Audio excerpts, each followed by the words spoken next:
Let us begin reading on calligraphy. At the top of the page, there's a quote. It states, "How could a person's reputation be in any way separate from his calligraphy? Calligraphy is a picture of the mind." Zhao Mengfeng, Essay on Wang Shuzhu, 1300. The art of Chinese calligraphy is closely linked in time with history and place. Welcome, AJ Lee. Glad you could join us tonight for the live stream. This is the 46th Wonder of China, calligraphy. I am best at answering questions in English, so try typing them out in English. Welcome back, AJ Lee. If the connection's bad, sorry about that, but it is what it is. The art of Chinese calligraphy is closely linked with the linked in time with the history and place. Dependent on writing for its forms, calligraphy begins, as history does in China, with what we know as epitography, the rune-like inscriptions carved on oracle bones, and tortoise plasterns by diviners in the Shang Kings. Ruling in the cradle of Chinese civilization, the Yellow River. Welcome, Leo. I'm glad you could join us tonight. Welcome, Vivian. This is our 70 Wonders of China live stream. We are on calligraphy. Ruling the Yellow River Valley, they sought to sustain prosperity in the world through communication with their deceased ancestors dwelling in the afterlife. Later, in the Zhao dynasty, inscriptions mulched into the surfaces of bronze vessels by each early casters commemorated in Mensman's political. Welcome, Abigail. Glad you could join us tonight. Political alliances and ties. The arch-politicalization of calligraphy is a fact of Chinese history and remains evident to this day. The typography of mastheads of newspapers announce that their values and authority the world over. In China, the mastheads of the People's Daily, the mouthpiece of the Chinese Communist Party, is still printed in the calligraphy of Chairman Mao Zedong. Welcome to the live stream. I'm glad you could join us tonight. The Great Helmsman. Culturally and politically at the heart of China's self-definition, calligraphy is collected across the globe as the diverse providence of the accompanying illustrations attest. Considered the highest of the visual arts in dynastic China, even above painting, calligraphy has its own development of scripts and styles. So I can copy Chinese, but I can't write a Chinese sentence without copying a translation. Like I can write the characters, but I definitely won't know what I'm writing without a book on the side.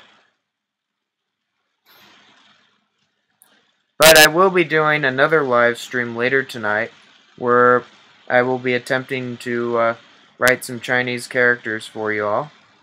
And you can all join. That will be at 2 p.m.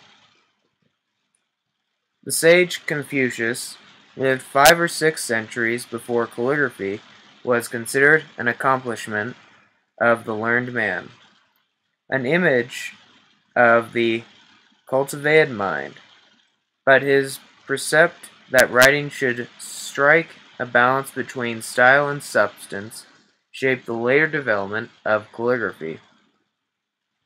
China's first emperor, Qing Shi Huangdi, standardized the various forms of writing as seal script following the first political unification of China under the Qing dynasty in 2201 BC, and under the subsequent Han dynasty, cleric and cursive scripts used mainly by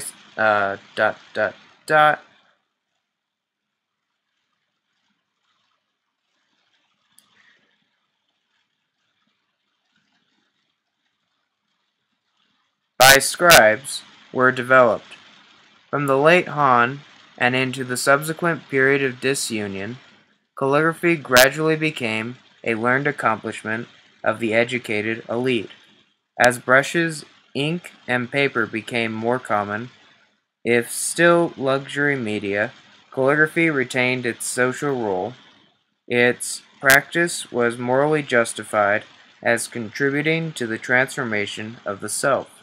Welcome, Obaba. I'm glad you could join us tonight. We are on the 46th of the 70 Wonders of China, calligraphy.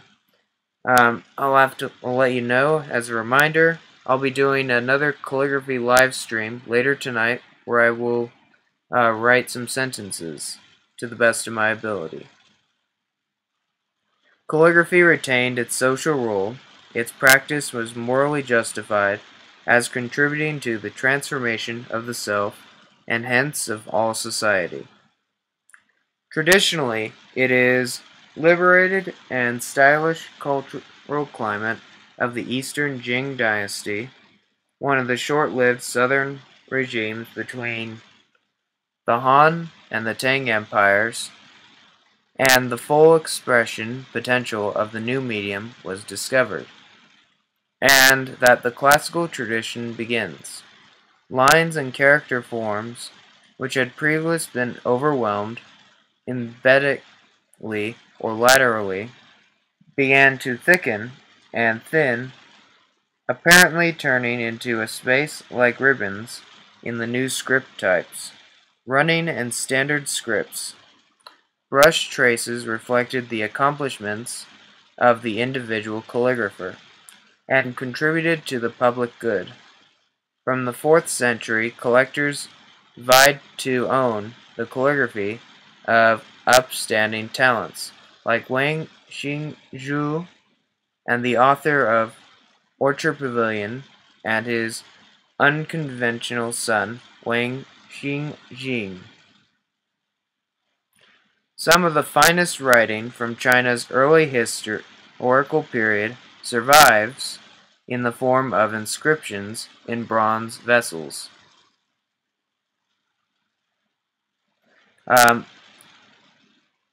An inscription of this kind was alright. So yeah, my video is actually directed at the book itself. So, and let's continue forward. Some of the finest writing, and let's see, in recent years. Yeah, so this is a book called The 70 Wonders of China, and this is the 46th wonder, calligraphy.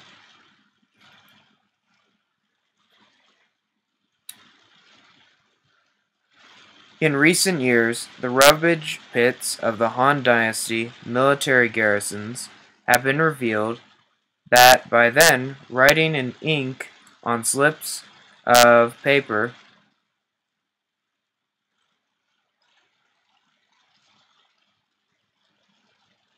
of bamboo was commonplace. The bamboo slips were tied together with string and could be rolled up in a scroll for convenience. These scribes were using brushes, probably ones with bamboo shafts stuffed at one end with the stiff hair of an animal. Welcome back to the live stream. I'm glad you could rejoin us tonight. Traditionally, ink for writing and painting in China was made from the natural pigment lamp, black, mixed with glue and with fragrance, such as powdered sandalwood. Welcome Tier, welcome Fang ER. Glad you could join us tonight for the live stream. We are on the 46th Wonder of China, calligraphy. This mixture was compacted into sticks which, when the ground was little water on a link stone, could conveniently be turned into ink. By the late Ming Dynasty, deluxe ink cakes for collectors were marketed in fine wood block printed catalogs. Intriguingly, styles and types of calligraphy developed in parallel with the technology for making and reproducing it. The forms of characters in seal script reflected the rounded forms of the stylus moving through clay. Early brushes of the Han Dynasty were rather stiff, judging by the flat, blunt appearance and pointed strokes that characterized the cleric script used at the time. What enabled the transformation of calligraphy from mere writing to the highest form of artistic expression in China, however, was the invention of paper. Made in the late Han Dynasty from hemp and other organic materials, and later from bamboo, paper actually absorbed the ink, and at the same time, brushes became more sophisticated with the use of more responsive, springy hair tips. The individual men of culture of the Jing Dynasty were first to recognize and appreciate the nuanced shapes and pulsating linear energy of their peers, running script and cursive script calligraphy. Welcome, Sunshine, Clover. I'm glad to have you tonight for the live stream. How is your morning going? By the early Tang Dynasty, with the standard script was pioneered at the court to reflect the reunification of the state. All scripts were complete. From the mid-Tang on, for calligraphers at the cutting edge, the art form was about personal discovery and self-expression through reinvention and visual referencing of past styles. Welcome, teacher Tracy B. I'm glad you could join us tonight for the 46th Wonder of China, calligraphy. We are at the bottom paragraph, right where the camera's flowing over right now.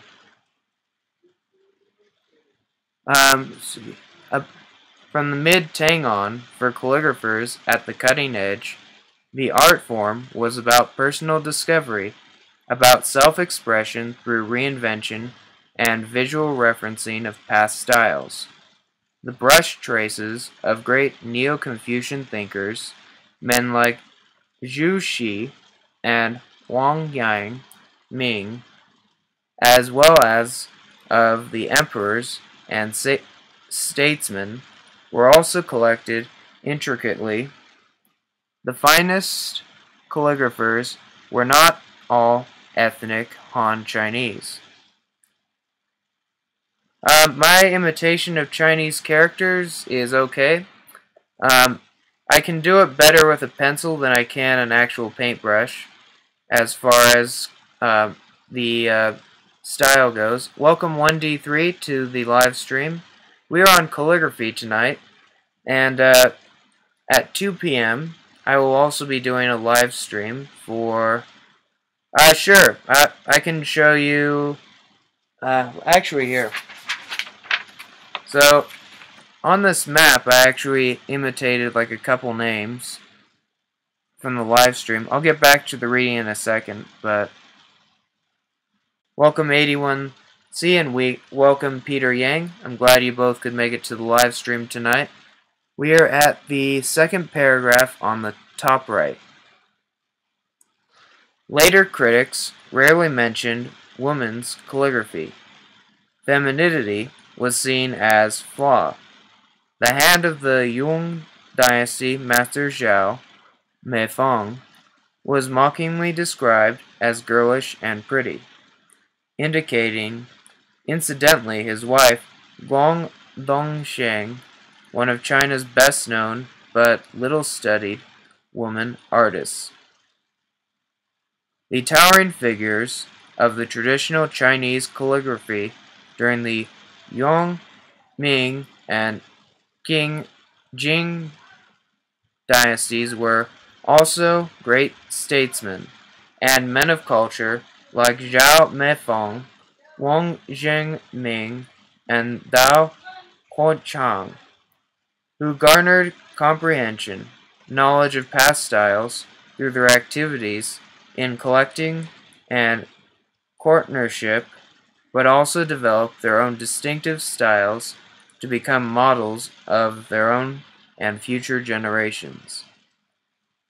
Following the fall of the Manchu Qing dynasty in 1911,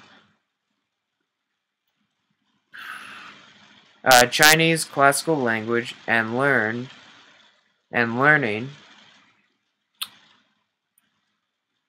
were replaced by vernacular and scientific equivalents.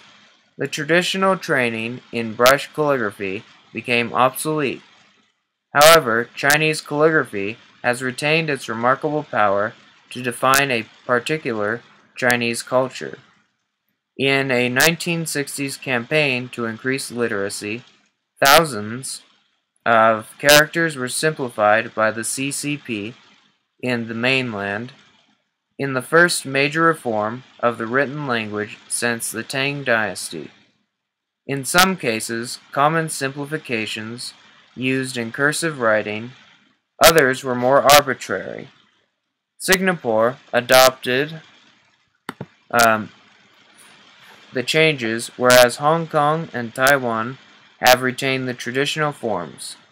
Japan has made its own simplifications of the kanji. Korea and Vietnam, meanwhile, have all but replaced Chinese characters in their written languages with Hangul and Roman alphabets, respectively. Today, contemporary Chinese artists balk the traditional power of language, which finds its highest visual expression in calligraphy, to shape the lives of more than 1 billion people. The ironic meaninglessness writing in the word, some contemporary calligraphers, like the immigrant Zhu Bing, seems to suggest how this marriage of history and calligraphy may now be coming to an end.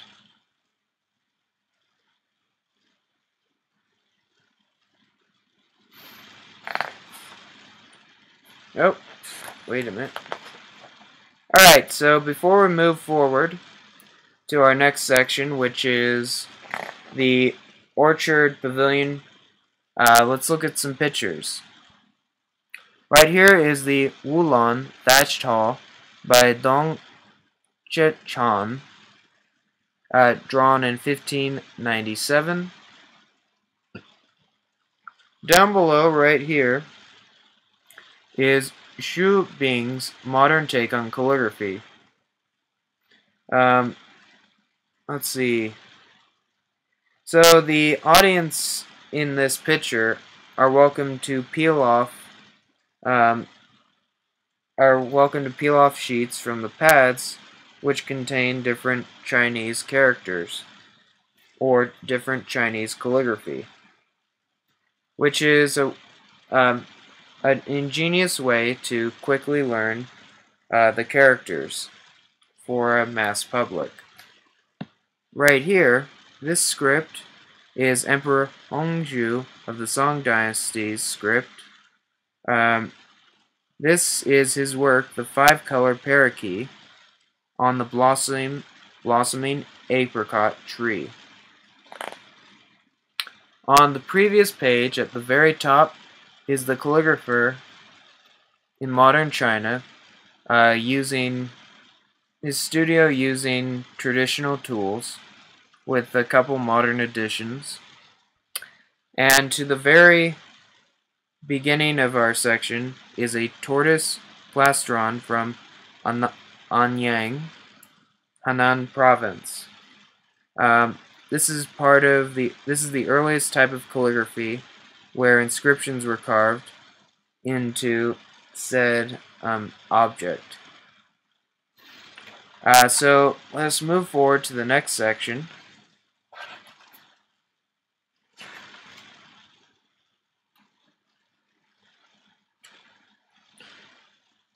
And welcome, Jackson K. I'm glad you could join us tonight. We are on the Orchard Pavilion preference. And, oh, are we? That's not the Orchard Pavilion preference.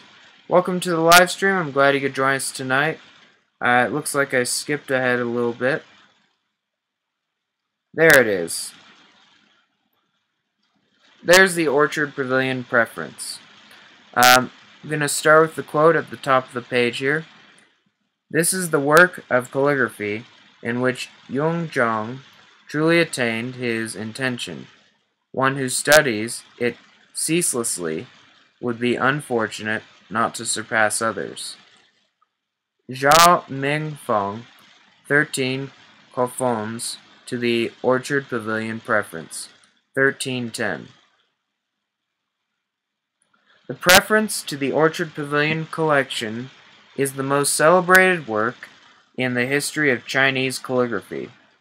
This is despite, or perhaps due to, the loss of the original manuscript of 353, written by the calligraphic sage Wang Shizhang, to head a set of poems composed. Welcome back, Jackson K.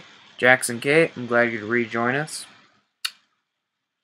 To head a set of poems composed at a famous literacy gathering. I do have a WeChat, but I won't be posting the WeChat in the discussion below. Talk to me afterward for that. It describes the beautiful setting near modern Chaojiang and conjures up the general ambience of a cultured and refined event. The pavilion divided the flowering water into two winding brooks, and all the guests were sitting side by side.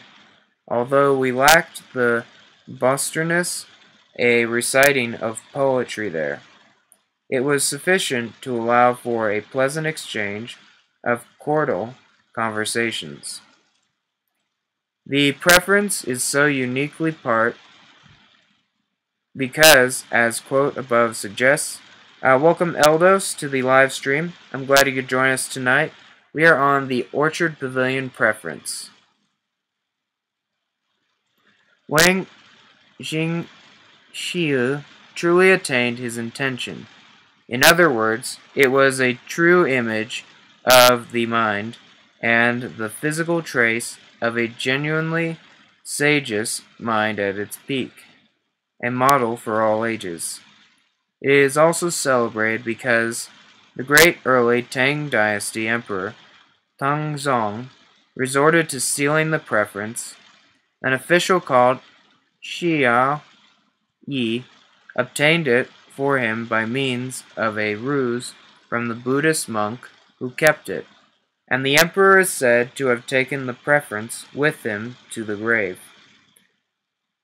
Championing Wang Shijiao's classical calligraphic style, Tang Tangzhong had it copied by his court calligraphers.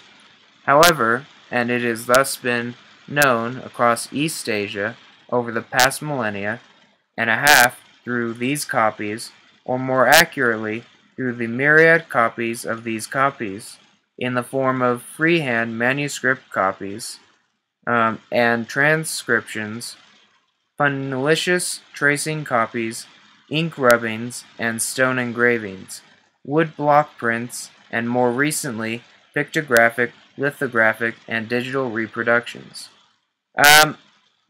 Welcome back, Jackson K. Glad you could rejoin us tonight. Is it National Day in China? Happy National Day if it is. I thought National Day was a couple days away, but if it's today, happy National Day. So, written in the Eastern Jing Dynasty, an age renowned for unconventional and free-thinking individuals, the preference was, in the work of which Wang Shijing was said to have perfectly expressed his intent through the express nuances of the thickening and thinning ribbon-like forms, created by brush and ink on paper, then in new media, understood as an image of the mind of the sagely master. The style of the preference became the peripheral model for calligraphers in later Chinese art history and embodied the classical tradition of Chinese calligraphy. Alright, happy Mid-Autumn Festival. I will definitely do a live stream for the Mid-August Festival later today, around, say, 9 p.m. or so. Feel free to join in the live stream for the Late Autumn Day Festival later this evening, China time. So I have actually not had a mooncake before, Jackson, but I could probably find a recipe for it and make one for said festival, if I can get the ingredients. Alright, a measure of its significance is the way that which commentary of 1310 by the later pivotal master Zhao Meifeng on a Song Dynasty ink rubbing of the so-called Dingwu stone engraving of the preference is regarded as Zhao Meifeng's own calligraphic masterpiece. Meifeng's 13 Colpins of the Orchard Pavilion preference was damaged in a palace fire in the reign of the Qing dynasty Chenglong Emperor, himself another imperial champion of Wang Shiju's preference and the classical tradition it stood for. The charred remains of Zhao Meifeng's 13 culprits do survive today in Japan. Intriguingly, the original had already been copied in woodblock print form in the Ming Dynasty. Over the last 2 centuries, the central position of classical tradition of Chinese calligraphy in Chinese culture and the traditional power of China's rulers to control culture and determine history through writing, symbolized so predominantly by the preference, has come under fierce attack in the increasingly skeptical climate of scholarship.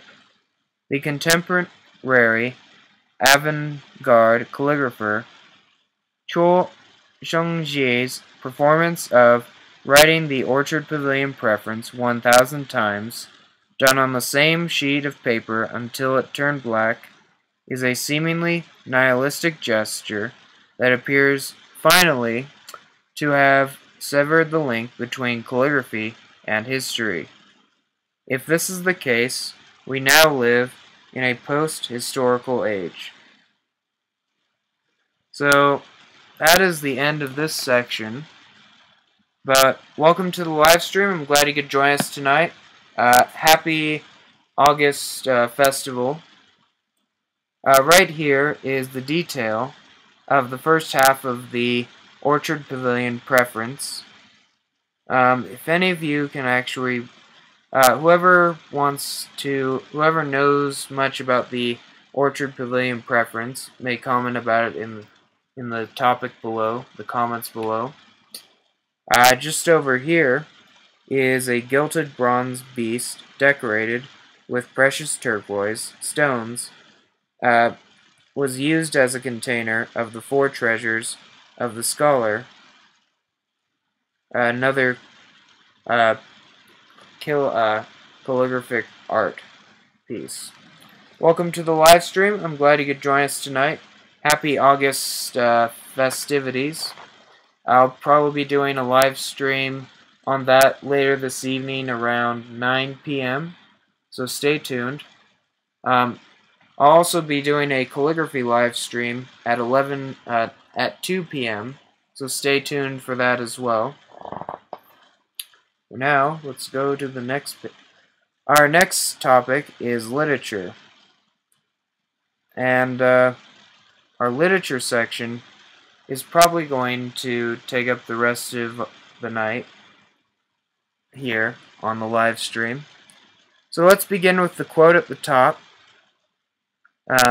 Without going out of doors, many know all under heaven. Without peering through windows, one may know the way of heaven. Lao Ji Bao De Jing, 300 BC. With a history of roughly 3 millennia, Chinese literature boasts the greatest longevity of any literary tradition in the world. The Chinese writing system began 1200 BC when it was used for short oracle inscriptions carved on cattle sculptal or turtle plastra. These were followed by brief commemorative inscriptions on ritual bronze vessels. Welcome, Don Vin Gelong. I'm glad you can make it with us to the live stream tonight. By around the middle of the first millennium BC, what might be called literature proper began to emerge with the formation, during the succeeding 5 centuries, of such foundational works as the poetry classic Book of Changes and the Analects of Confucius. During the 3rd century BC, there arose shamanistic verse known collectively as the Eagles of Chu, designated by the name of the great southern state with which it was associated. The most famous exemplars of this type of poetry were Encountering Departing Sorrow and Heavenly Questions, both attributed to Che Yong and later displaying clear affinities with Indo-European riddle text. Also connected with the South is the Taoist philosophical tradition of Lao Tzu and Zhuangzi. Both of these thinkers are shadowy figures, and the works attributed to them are composite in nature, with strong indications of the accidential composition. Indeed, it is quite likely that there never was a single individual stylized Lao Tzu, but rather there seems to have accumulated during the 4th and 3rd centuries BC a body of generic wisdom processing traces of oral transmission that collectively were ascribed to the punitive author who was given that name. Not much is known about Zhao Ji either, although he is said to have lived between 355 and 275 BC. One thing is certain, however, and that is the fact that the book attributed to Zhao Ji contains widely disparate and sometimes even contradictory intellectual strands. Since a core body of material reveals Zhao Ji to be the most creative and inventive thinker of ancient China, one has exerted an enormous influence on writers for the next 2,000 years and more. The little volume of around 5,000 characters attributed to Lao Tzu, Classic of the Way and Virtue, is one of the most frequently translated and influential books in the world. The much lengthier and more complex work ascribed to Zhang Ji. Welcome back, Jackson K. We are on the 48th Wonder of China, Literature. But also known in English as Wandering on the Way, is widely read for its stimulating, proactive ideas and for its witty, whimsical prose. I do not have QQ, but I do have WeChat.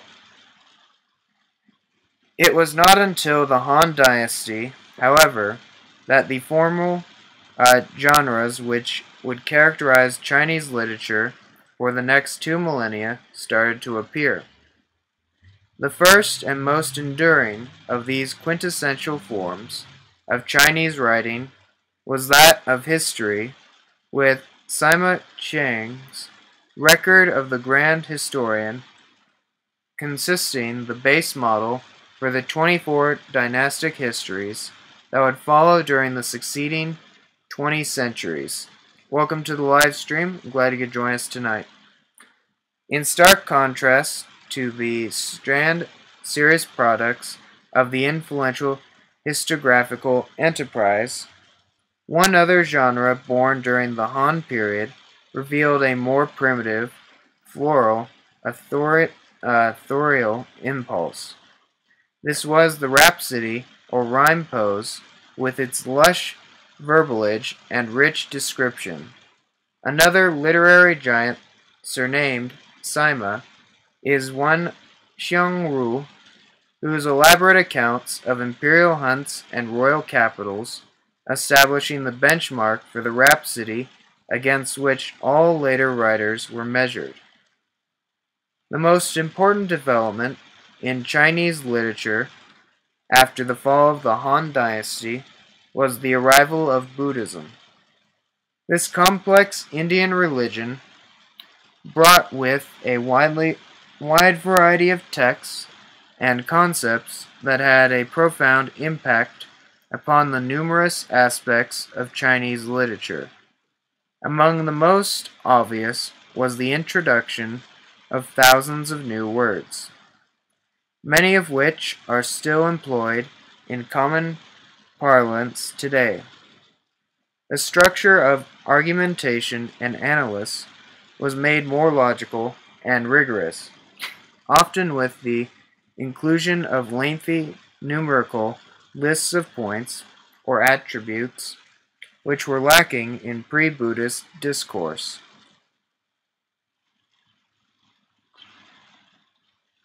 From the 3rd to 6th centuries, the Chinese predilection for strange tales manifested itself with substantial influences from the vast repository of Indian stories, many of which were incorporated in the Buddhist scriptures that were systematically being translated into Chinese.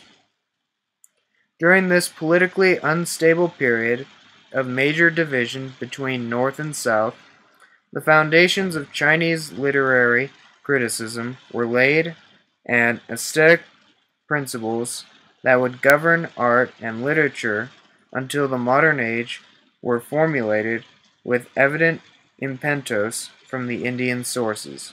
Welcome to the live stream. I'm glad you could join us tonight.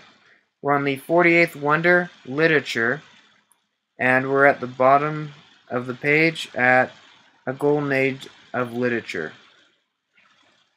The Tang Dynasty, when China was once again reunited, represents the apogee of traditional Chinese culture, including Chinese literature. If one had to choose a single genre that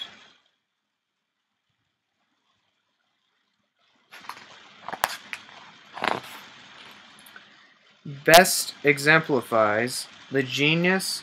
Welcome, Abigail. I'm glad you could rejoin us tonight. We are on the 48th Wonder of China, Literature. Best exemplifies the genius of the entire Chinese literary tradition. It would have been the short lyric verse called Shi that flourished above all in the Tang. here normally in a minimum of 20 syllables or a maximum of 56 syllables. Welcome, Jackson K. Glad you'd rejoin us.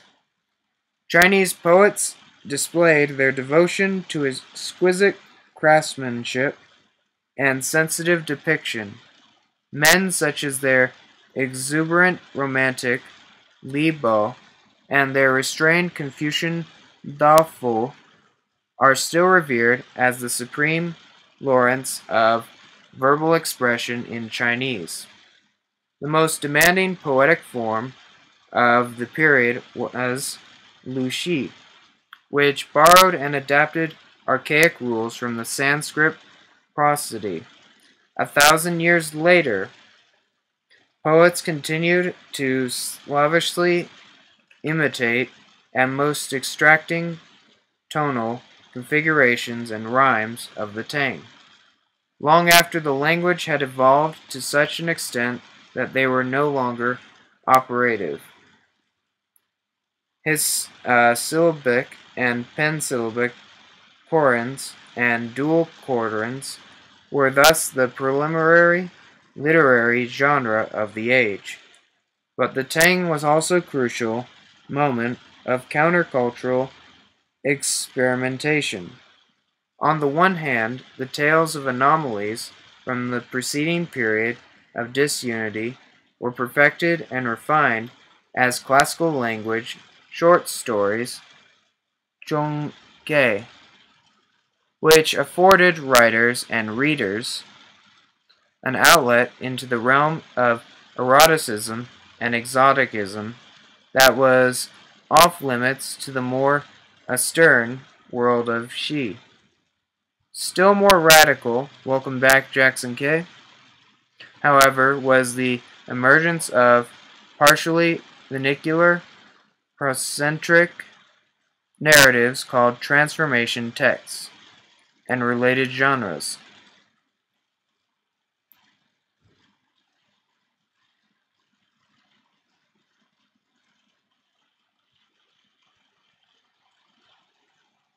Alright, thank you for the picture, Jackson K. Good luck at the sports meeting. I hope you do well. If it's an actual... So, are you playing a sport, or are you meeting about a sport, like in a meeting hall? If you're doing an actual sport on the field, I would tell you have the best of luck. Welcome GSCS. We are on the 48th Wonder of China, Literature. While it would take more than 1,000 years before the vernacular writing came into its own and achieved public official recognition, it was during the Tang that the cataclysmic gulf between classical and vernacular styles of writing first emerged. From this moment forward, Chinese literature progressed along two vastly dissimilar tracks. Through the vernacular was always colored by classical elements to a greater or lesser degree. Welcome, Tessa, to the live stream. Glad you could join us tonight.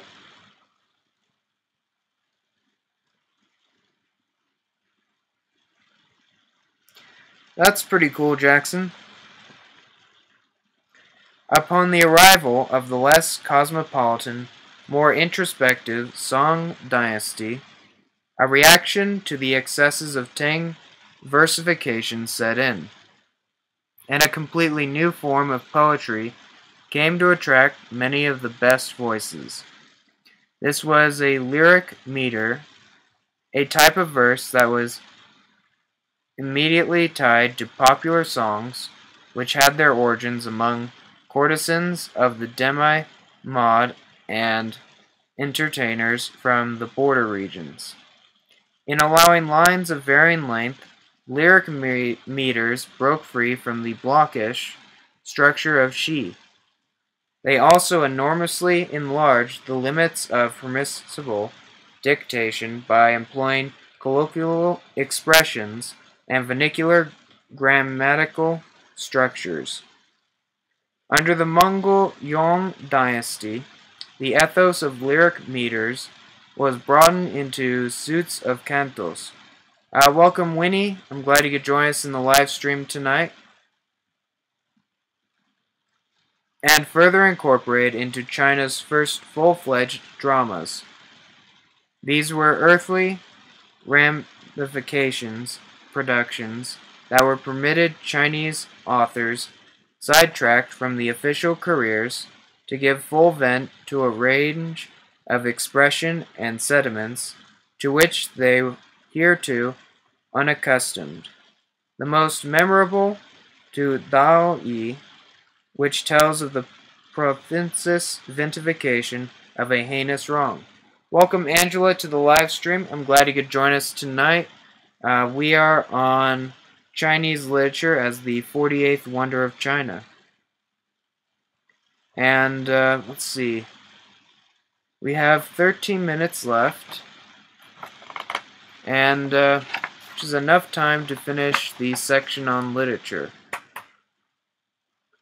Done to a Young Widow by the renowned playwright Guang Hong King.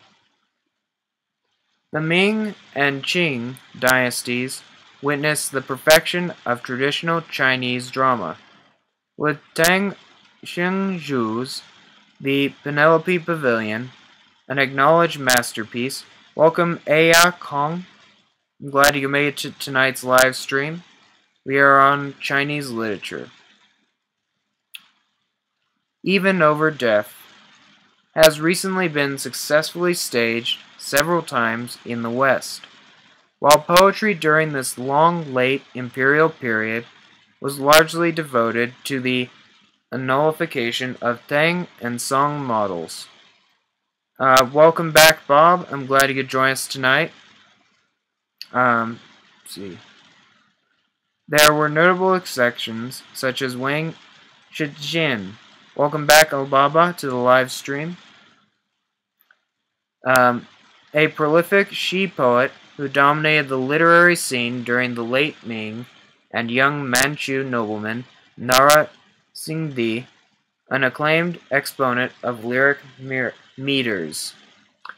The Ming-Qing period also spawned a diverse assortment of fine essays and saw the accumulation of classical language, short story, and works such as Peng Xionglin's Strange Tales from Mike Dahl's studio, but it was full-length novel that captured the imagination of the age, with the perfection of the genre being realized in such masterpieces as Romance of the Three Kingdoms, Journey to the West.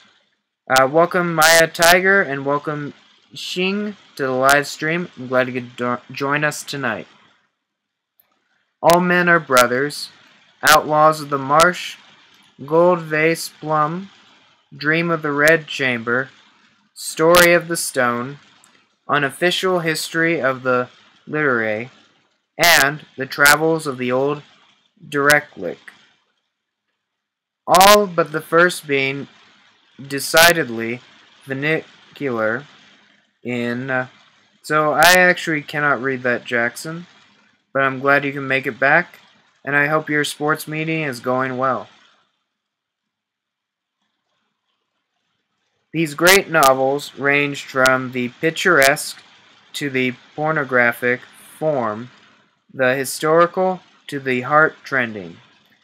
The greatest of them all, however, is Dream of the Red Chamber, the tragic love story of a singular, hyperactive Baiyu and his delicate, over-emotional cousin, Dayu, which was rightfully taken its place in the canon of world literature. At the same time as the flowering of the full-length novel, the vernacular short story was being perfected, with hundreds of captivating gems being gathered into the collections of two outstanding advocates of this genre, Feng Meilong. Welcome, Jan, to the live stream. I'm glad you could join us tonight. We are on the 48th Wonder of China, literature. Among the galaxy of the 20th century writers, no star shines brighter than that of Lu Zhang. His Diary of a Madman, with unashamed apologies to Google, was the first Chinese vernacular short story to use modern literary techniques, and it's the true story of Qi with the shearing direction. So this book is edited. So this book is actually a collection of written essays rather than a translation by the editor Jonathan Finby. So the true story of K, which is sharing dissection of the Chinese psyche, is a monument of sharply penetrating insight and profound compassion. Lu Zhang Song was a radical who went so far as to advocate the abolition of Chinese characters in favor of more conventional alphabetic script, but he also cared deeply for his fellow citizens. Another 20th century short story writer. Welcome, Bubbles. I'm glad you could join us tonight for the live stream. This is the 48th Wonder of China, Chinese literature. Another 20th century short story writer who captured the thoughts and feelings of the common man was Lao She, who is well known internationally for his Penkei novel, Rickshaw Boy, and his revealing three-act play, Tea House. Welcome back, Jackson K. Now, in the early 21st century, with China a booming economic behemoth, Chinese writers have begun to experiment with completely new forms of literature, such as one-line novels and poetry circulated by cell phone as short text messages.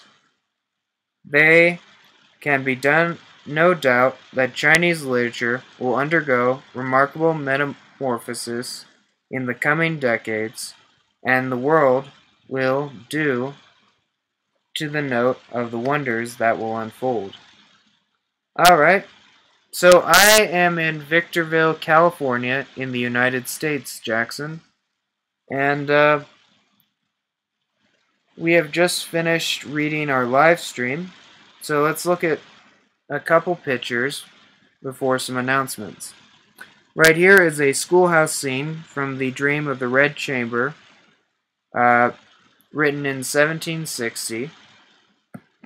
Down here are 300,000 sutras that are stored on these wood-carved printing boards at the Tibetan Parkong in Dredge. Sure. Well, one second. Let me get through the pictures first, and then I'll flip the camera over. So, this book... wait. 1 second, Jackson. Right here is Yang Jing, Emperor, reading a book with a stack of 6 containers to his left. This was painted just randomly in court.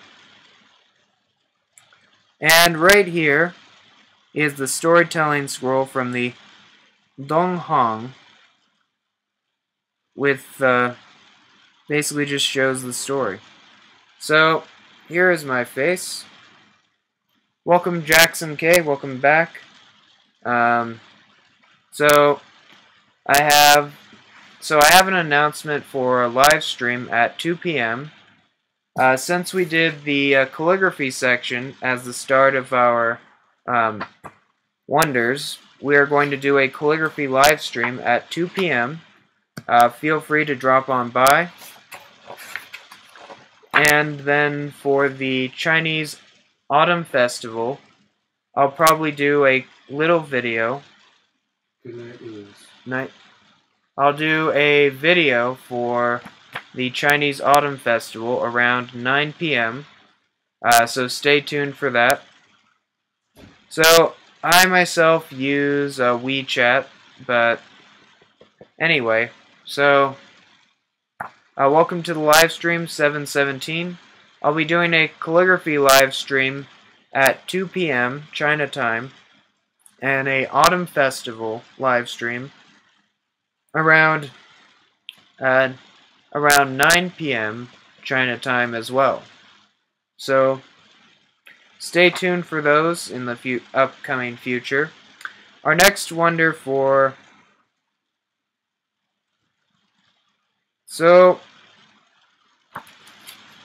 actually yes.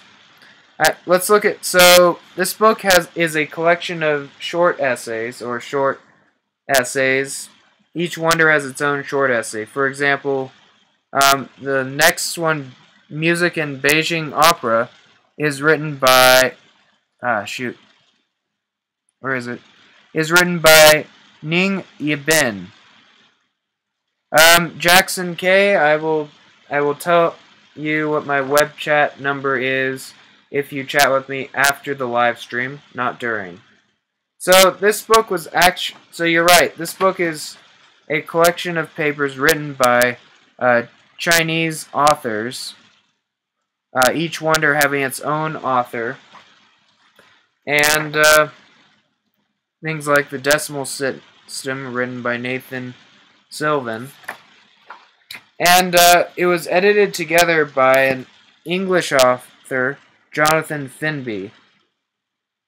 So that's how I can describe the 70 Wonders of China as a book, as a whole.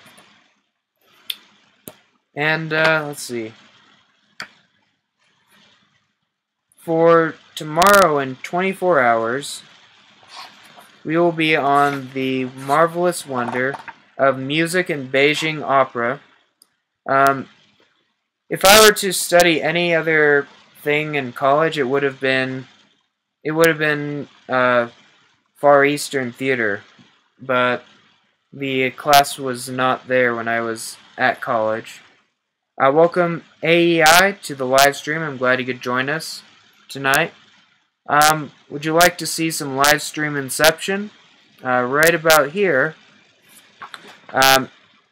So this is some live stream inception happening right here. If you want to rewatch this video, you can do so on YouTube. Yeah, no, that's me. See, I'm putting up the phone again right there, as you can tell. And that's basically some live stream inception there. This is being streamed both on Palfish and on YouTube. So if anyone can get access to YouTube, you can rewatch this there as well. And indeed, Jane. I might do a special on the Beijing opera or Japanese theater arts after a little bit of research tomorrow, since that will be our first wonder that we're exploring. And actually, I would like an opinion from the readers as to whether I should change the live stream time to a different time for the 70 Wonders of China, or whether I should leave it now. The original time that I had was an hour earlier. I switched it to an hour later, thinking it was more convenient, but I'm getting about the same number of viewers. So you can chat with me afterward. It's overtime. And come back at 2 p.m. for a live stream on calligraphy, in which I will be writing some Chinese characters with a mechanical pencil. Enjoy your lunch, and have a good day. Hope to see you in a few hours.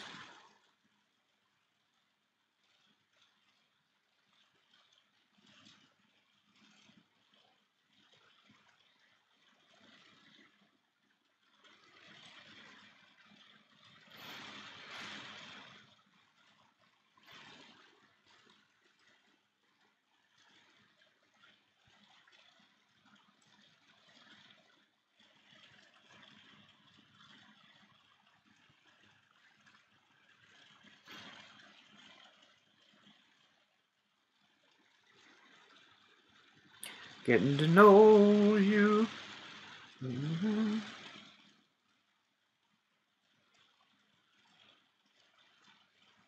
Know you no more.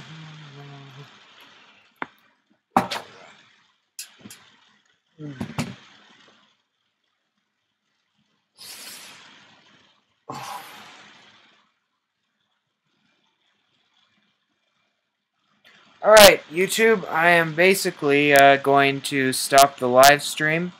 I forgot it was still running. I hope you guys have a good night. And join me in a couple hours for the calligraphy live stream.